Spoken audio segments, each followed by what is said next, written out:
Как да запазиш спокойствие, когато някой те ядоса? Понякога хората ни ядосват, казват нещо, правят нещо и в нас се надига буря. Но преди да реагираш, спри. Поеми дълбоко въздух. Издишай. Усети го. Това е твоето място на мир. Не реагирай веднага. Тишината е сила. Дай си време. Понякога най-мъдрото нещо е да не кажеш нищо. Попитай се, защо това ме засегна толкова? Може би не само заради човека, а заради нещо, което вече боли.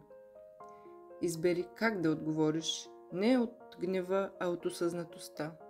Можеш да си тръгнеш, можеш да простиш, можеш просто да запазиш мира си. След бурята погрижи се за себе си, разходи се, пиши, дишай, пусни това, което не е твое. Помни, никой не може да те изкара извън равновесие, ако ти сам не му дадеш тази сила. Запази мира в себе си. Това е твоята победа. Надежда.